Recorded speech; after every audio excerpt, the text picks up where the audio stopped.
Qual a relação da fé com a cura da depressão? A fé faz parte de toda a composição humana. É algo que vem das nossas ancestralidades, das nossas culturas atuais e de uma forma também de organizar as emoções. Claro, quando eu estou trazendo fé, e quero deixar isso claro desde o início, nós estamos falando sobre aquilo a qual eu acredito, aquilo que eu boto fé. E você vai entender aqui comigo que ainda que a sua fé não seja sobre religião. E aí talvez a gente adapte a palavra fé, que é tão associada à religião, mas ainda assim eu quero destacar o acreditar em algo, ainda que este algo não seja em níveis espirituais. Mas eu quero então colocar o quanto que o crer, seja no Deus, seja no que você entende de mundo, de fé, de espiritualidade, ou seja no que você olha e coloca na sua perspectiva de mundo concreto. Não estamos aqui falando sobre uma coisa ou outra, estamos falando sobre aquilo a qual eu dedico a minha crença, o acreditar, o não acreditar, que também está no acreditar, no sentido de que se eu acredito nisso ou não acredito naquilo. Bom, essas composições todas fazem uma influência absoluta naquilo que nos projeta emocionalmente para nossas melhoras. Sabemos que hoje, quando falamos de depressão, pensamos em medicamento, pensamos em psiquiatria, mas mesmo a ciência está de acordo que sem a parte emocional, nem os remédios conseguem ter a potência suficiente a qual seria esperado para um tratamento. Então, pensando no acreditar, na palavra fé como composição humana e cultural, por esta humanidade que assim se formou, entenderemos hoje com muita profundidade como a fé está influenciando ou pode influenciar a cura de uma doença, a cura de uma doença emocional, a cura da depressão. Bom, para isso nós vamos mergulhar nestes pontos aqui. Primeiro, a perspectiva de futuro através do que acredita. Depois, os signos e a relação com as lacunas da vida. E por último, a depressão e o diálogo consciente e inconsciente com nós mesmos. Meu nome é Victor Degas, eu sou psicólogo clínico e escritor. É um imenso prazer te ter por aqui. E rapidamente eu só quero te convidar, como você sabe, para se inscrever aqui no canal, mas curtir o vídeo. É a forma que você sempre vai melhor nos apoiar. E dizer que aqui na descrição tem os links onde você pode encontrar as minhas redes sociais e também os meus livros.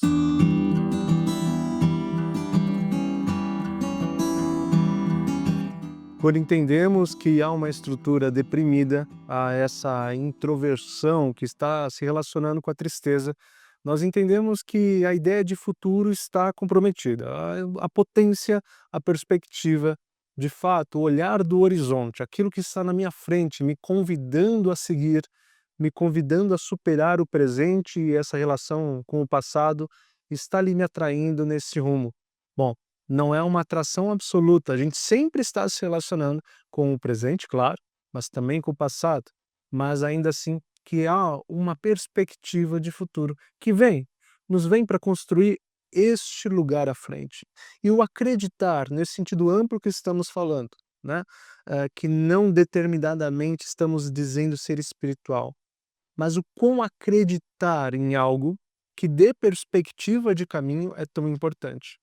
Bom, seguindo um exemplo menos cultural, então, um lugar mais ateísta ou agnóstico, só para ficar bem claro, podemos pensar no quanto a observação de que o motivo de seguir em frente são as pessoas que gosto, e as vivências, as diversões que tenho com essas pessoas, ou as experiências que tenho dentro da minha cadeia de vida, os jantares que gosto, as comidas ou das brincadeiras, não importa.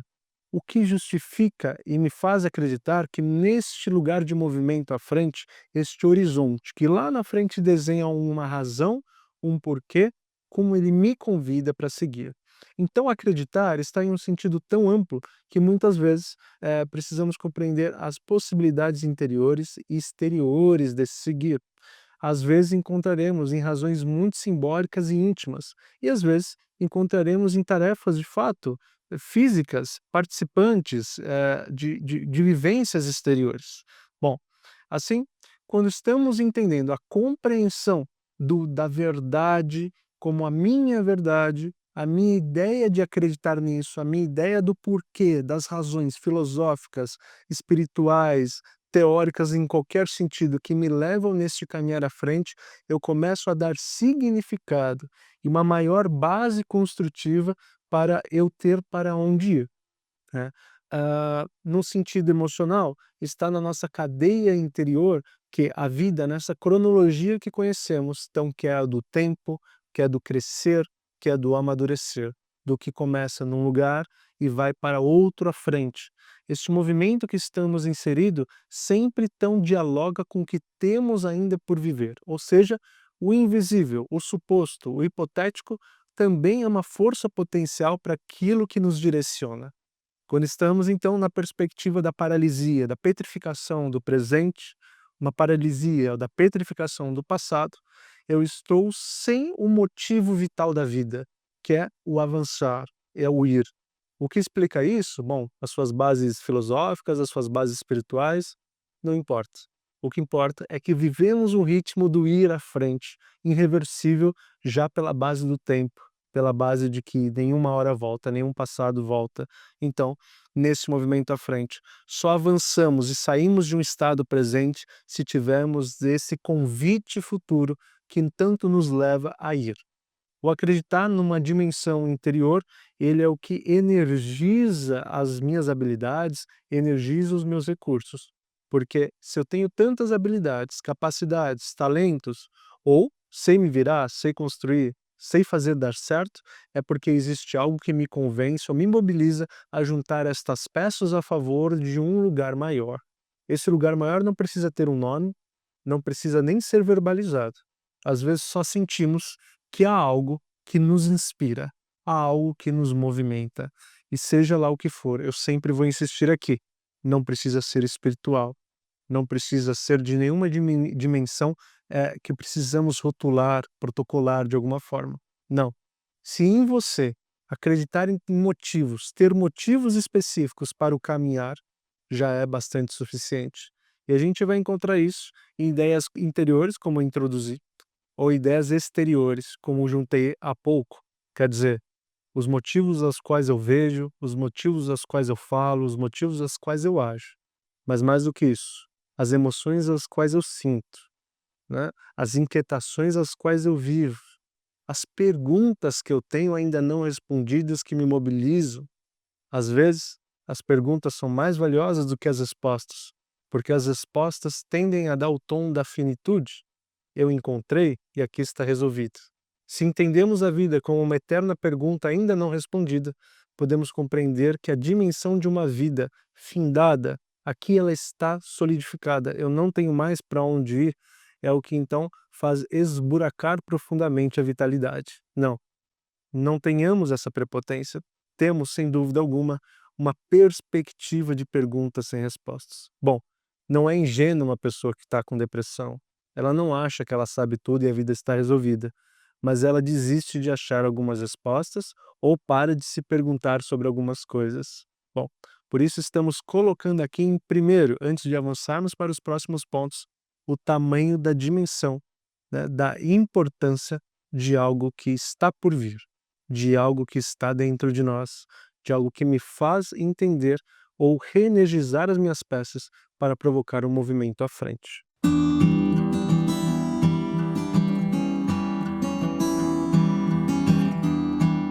Signos é tudo aquilo que tem significado, o quanto colocamos significado nas coisas e muito em razão da experimentação das lacunas humanas.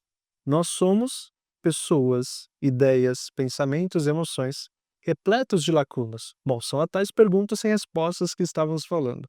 Sendo assim, o homem, a condição humana, constituiu muitos signos para preencher, dar um pouco mais de significado, dar alguma anestesia as nossas partes não respondidas ou as nossas partes esvaziadas. Bom, tentamos buscar o completo, e ainda que possamos não conseguir, possamos não conseguiremos a completude absoluta, mas a busca por este lugar é o que então mobiliza o meu passo para frente. Sendo assim, o quanto os signos são importantes. Algumas pessoas colocaram esses signos em suas religiões, em suas fés, como estávamos falando. Alguns outros signos estão em coisas mais concretas, em coisas também mais filosóficas. Quer dizer, isto me preenche o conhecimento? um Deus, a minha família, a ciência. Veja, em muitas perspectivas, são transformações de algo, sensações, lugares, relações em signo existencial que vem para alcançar as minhas lacunas.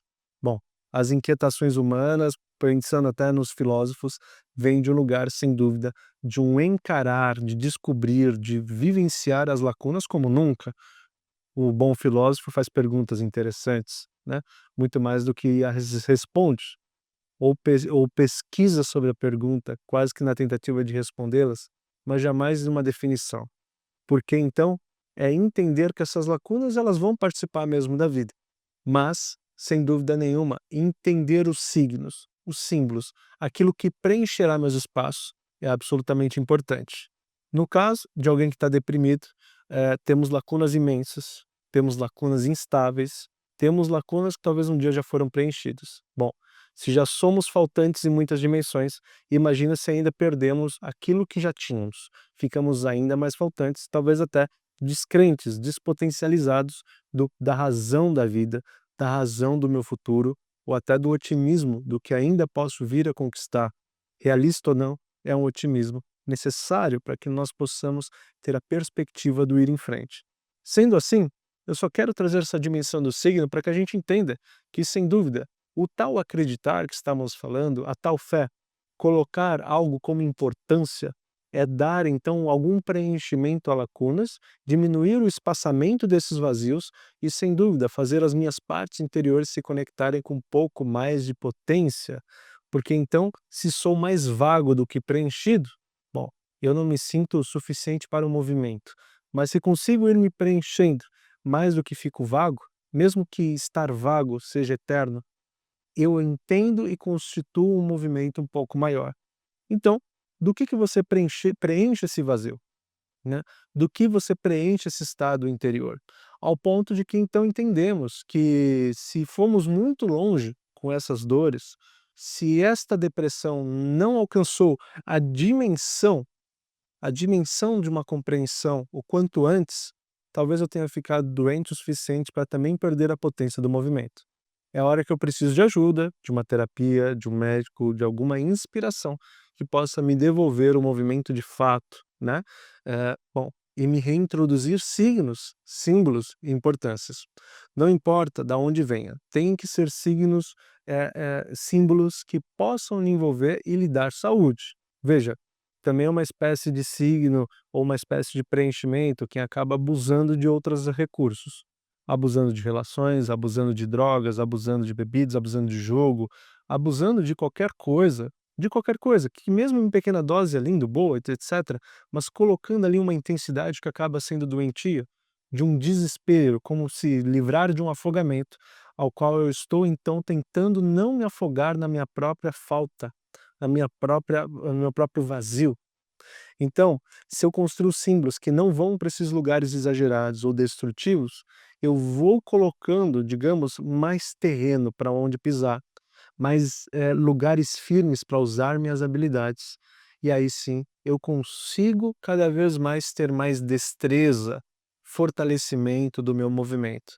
Então, fazendo uma relação geral, eu coloco que significar, acreditar em coisas, como eu disse, acreditar nem que seja num lugar concreto, palpável, agnóstico, ateísta ou mesmo religioso, é dar preenchimento àquilo que contempla, acompanha, dá robustez à vida, seja espiritual, carnal, físico, sensorial, não sei, mas aquilo que sem dúvida nenhuma dialoga com o meu corpo e começa a me constituir o porquê caminhar. Bom,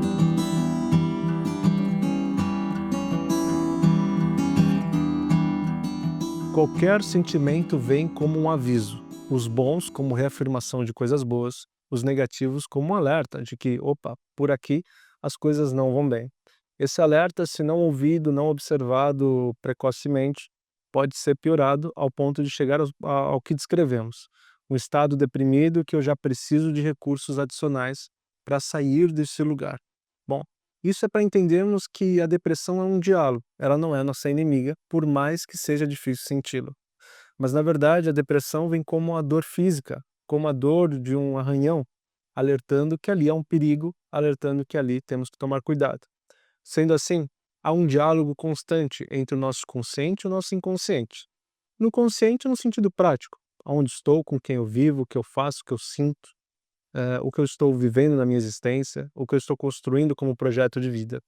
Na inconsciência, para muito além do que podemos perceber, mas onde estão registrados traumas, angústias, perspectivas frustradas ou desejos não encontrados, não ainda conscientes, em que, ao viver gatilhos de uma vida, ao viver experiências dentro dessa vida, pode ser que eu ative angústias que estão tão guardadas lá dentro, que então eu não veja o que aconteceu, mas sinta o efeito explosivo do que houve.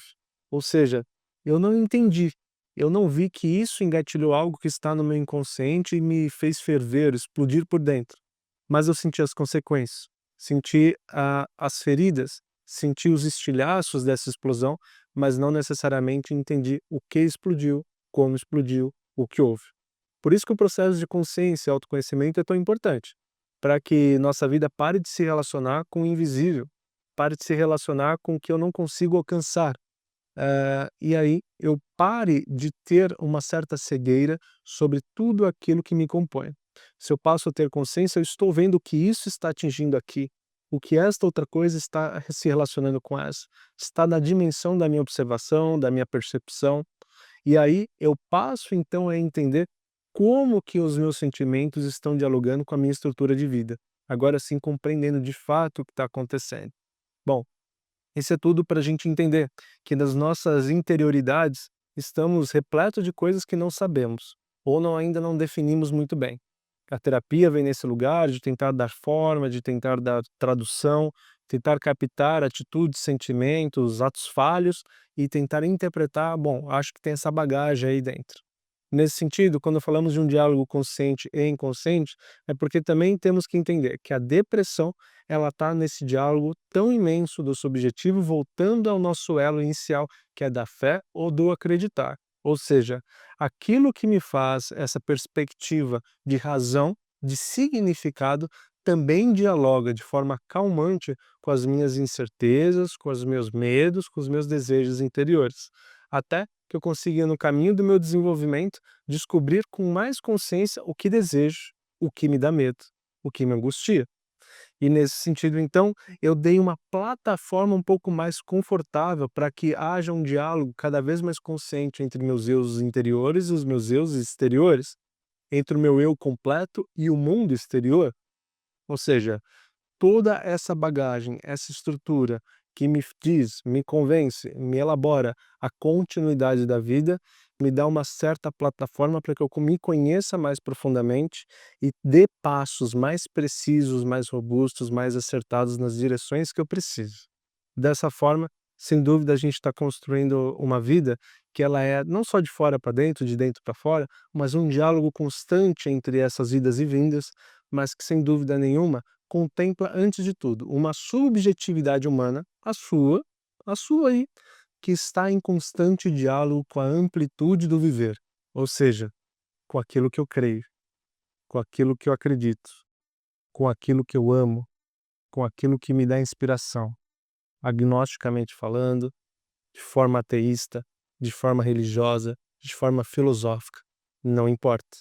É um diálogo entre o concreto e o subjetivo, e todos esses cruzamentos se interpassam dentro de nós.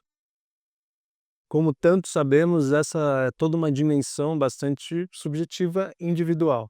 E essa amplitude é o que faz a beleza, porque cada um tem uma personalidade e vai dialogar com um tipo de ideia de acreditar, de motivação, de razão para experienciar cada vez mais profundamente a existência.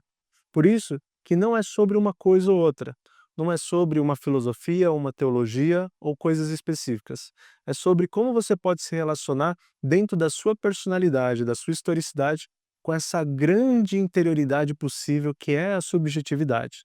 É um caminho sempre individual. Por isso, claro que a gente pode se inspirar em subjetividades, em valores, em crenças que estão ao nosso redor, mas sem dúvida nenhuma, a que mais vai importar e dar significado é aquela que você refaz, você reforma, você consegue introduzir, internalizar dentro da sua experiência.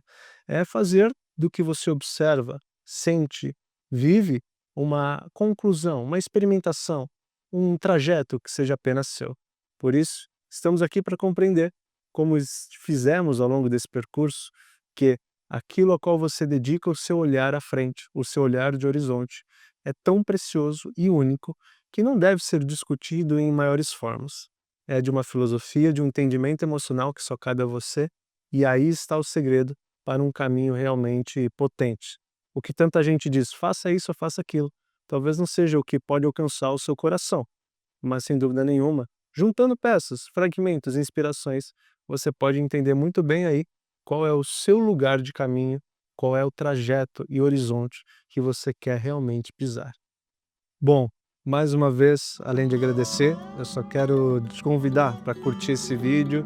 Se você gostou, fique por aqui, se inscreva no canal e chegou o momento em que você tanto participa, deixando seu comentário, onde a gente vai trocar uma ideia, a gente vai entender juntos que reflexões que a gente pode aumentar a partir daqui.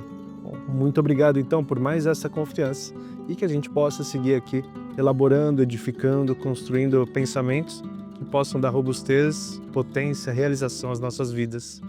Como sempre, eu desejo que você seja feliz e estamos no caminho certo.